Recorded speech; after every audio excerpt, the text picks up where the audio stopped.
Iya. Yang tidak mau memakai pantolan. Iya, pantolan.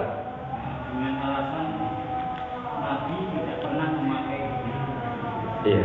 Ya pernah Nabi mampir ke suatu pasar membeli uang.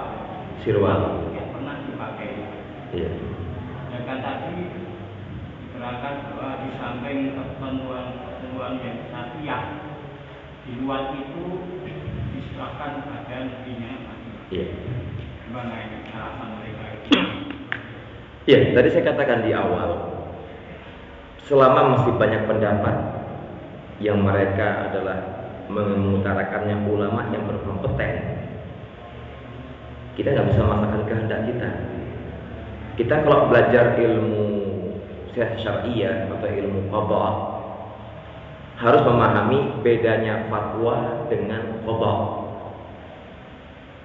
Bedanya fatwa dengan al-qada. Kalau qada itu secara harfiah bahasa Arab itu putusan vonis yang harus diterapkan. Kalau fatwa itu kata para ulama yajuzu qabuluha wal amalu biha wa yajuzu adam qabuliha. Kan jelas kata para ulama fatwa itu masih berubah dan berbeda-beda. Bahkan secara ilmu usul fikih dan fiqhiyah, mereka ulama mengatakan ketika seorang alim fulan beristihad menyampaikan fatwa seperti ini, beliau tidak boleh merubah fatwanya karena ada teman yang selevel dengan dia berbeda fatwanya. Tidak boleh seperti itu. Kita katakan kalau kita meyakini sebuah keyakinan seperti ini itu diperbolehkan, silakan diamalkan. Ketika ada orang lain seiman dengan kita mengatakan saya ambil yang ini, ya monggo, silakan. Karena memang kita katakan di zaman Nabi itu nggak ada baju kayak gini, segala macam pakaian. Tapi Syekh Abdul Razak bilang saya sendiri sama saya, Salman Al Farisi itu ketika masuk Islam, Nabi tidak menyuruh dia merubah pakaiannya. Saya mendengar langsung di majelis Syekh Abdul Razak ketika saya kuliah tahun kedua. Waktu itu subuh, kajian subuh hari Kamis dan juga hari Selasa sore di Masjid Jamiah Islamiyah waktu itu. Dan beliau menjelaskan, Nabi tidak menyuruh Salman Al Farisi merubah pakaiannya karena pakaian orang Persia berbeda dengan orang Madinah waktu itu. Dan Nabi tidak melarang sama sekali. Dan tidak ada satu riwayat pun yang menyebutkan Nabi mengatakan Salman ganti bajumu, tidak. Nabi hanya menyuruh Salman untuk masuk Islam, menyempurnakan keislamannya, dan tak satupun riwayat yang mengisyaratkan Nabi menyuruh Salman merubah pakaiannya. Jadi kita katakan kita nggak bisa memaksakan sebuah fatwa, tidak bisa memaksakan satu dengan yang lainnya. Oleh karena itu Ibnu Qayyim Al-Jauziyah dalam kitabnya I'lamul Muwaqqi'in an Rabbil Alamin pada jilid 2 ketika bicara masalah fatwa dan ijtihad, beliau mengatakan la inkara fil masail ijtihadiyah. Tidak boleh kita mengingkari pada perkara-perkara yang di situ para ulama punya kapasitas untuk beristihad. Tidak boleh mengingkari sama sekali, tidak boleh. Itu yang mereka sampaikan kepada kami. Wallahu a'lam bishawab. Yang lain silakan. Silakan Pak. Kami sering menjumpai orang sholat, waktu kita masuk, otomatis kita melihat orang sedang sujud di sana. Iya.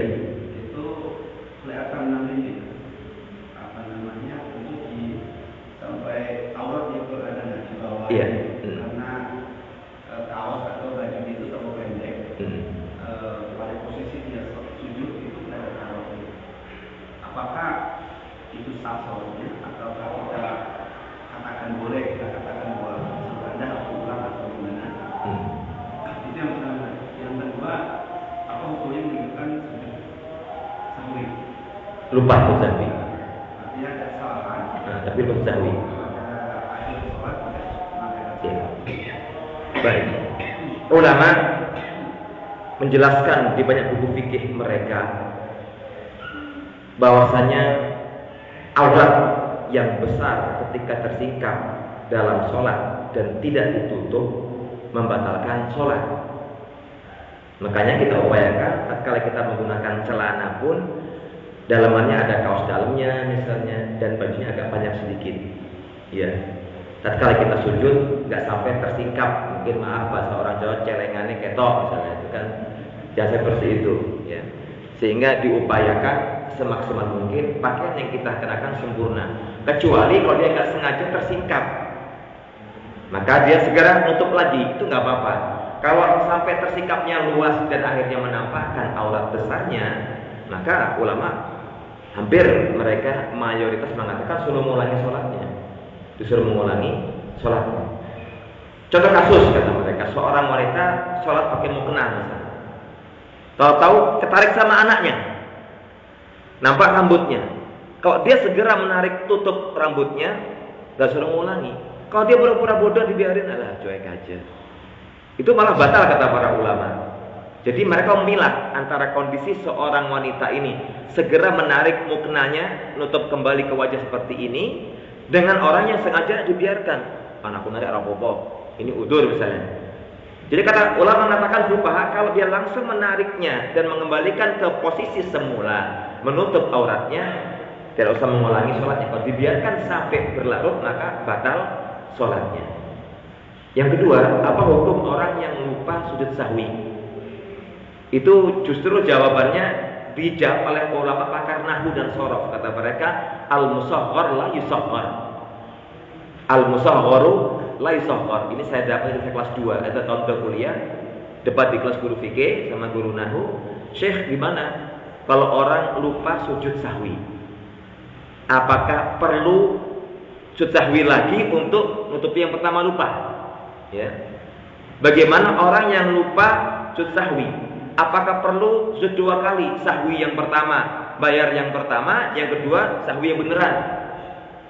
Kata para ulama, ini sudah dijawab oleh ulama pakar bahasa dengan mengatakan al-musahghar la yusaghghar. Perkara yang kecil jangan dikecilkan lagi. Ada kata mereka gugur kewajiban dia.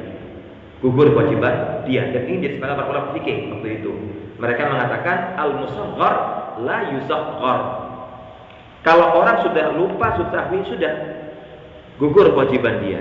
Gak perlu lagi mengulangi sahwinya. Itu menjadi kesepakatan para ulama. Makanya saya ketika tanya, gimana Syekh? Wallahi ya akhi, masalah ini sempat diangkat oleh para ulama dan waktu itu para ulama bingung mereka. Gimana jawabannya ini? Datanglah para ulama ahli nahwu, saya bantu ya. Oh iya gimana? Gampang itu. Al-musahghar la yusaghghar. Yang kecil jangan dikecilkan lagi kata mereka. Itu artinya itu kalau lupa, kelupaan tidak menimbulkan madarat sama sekali. Itu kenikmatan kata mereka atau melupa, sehingga tidak perlu melakukan sujud sahwi yang kedua untuk menghapus yang pertama. Itu fatwa para ulama dalam masalah sujud sahwi ketika lupa. Wallahu a'lam bishawab. Yang lain silakan. Ya. Ya. Mungkin termasuk dalam kategori rufi'at walau pasti ya seperti itu. Contoh kayak Nabi ketika itu sholat Duhur 4 rakaat, 2 rakaat. Makanya kata beliau, Rasulullah sholatnya dikosor apa ente lupa?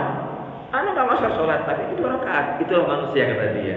Inna ma'ana basyarun mislukum. Usif wa ukhti. Aku kadang ingat, kadang juga aku lupa. Sehingga mereka orang nahwu kan pakai kaidah jawaban mereka. Al-musawwar la yusaghghar. Yang lupa enggak usah diulangi lagi. Itu nikmat kata para ulama. Yang lain silakan ada lagi. Ya, fadhal.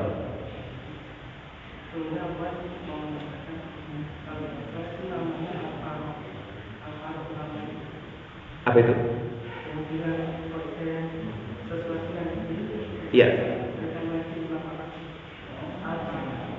Al-Faru. Iya, Al-Farra namanya. Ahli bahasa namanya Al-Farra, Imam Al-Farra. Jazakallahu khair. Itu Imam Al-Farra ahli bahasa, ilmu nahwu ya. Al-Farra. Iya.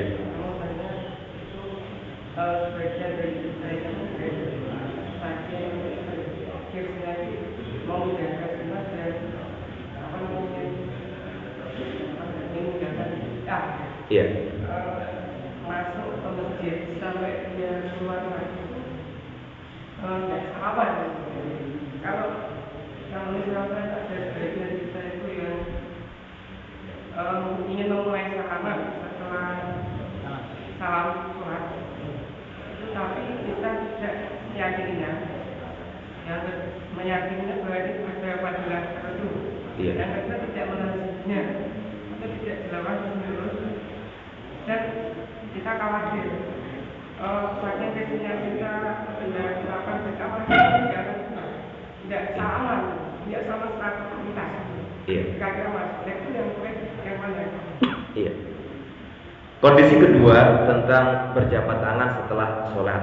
Memang para ulama mengatakan sunnahnya semestinya ketika pertama ketemu di masjid, ya, bukan habis salam, assalamualaikum, assalamualaikum, sampai ke belakang lagi muter gitu, tidak ada. Karena Nabi setelah salam menyibukkan dengan zikir. Lantas bagaimana hukumnya kalau berjabat tangan setelah sholat ketemu di luar masjid? Diperbolehkan. Kalau kita pernah ketemu sebelumnya, diperbolehkan. Ulama mengatakan boleh seperti itu, tidak runtut, nggak pedot. Assalamualaikum, assalamualaikum, salaman depan belakang sampai nyampe dikejar sama dia oleh imamnya ini, dikejar sampingnya. Tidak seperti itu. Tapi jika selesai sholat, setelah zikir, setelah sholat sunnah, ketemu di belakang shaf, berjabat tangan diperbolehkan oleh para ulama. Ini yang mungkin kadang-kadang para ulama mengkritisi sebagian kaum muslimin, saking tadi ingin menyelamatkan dari bid'ah, malah menghilangkan sunnah di sini.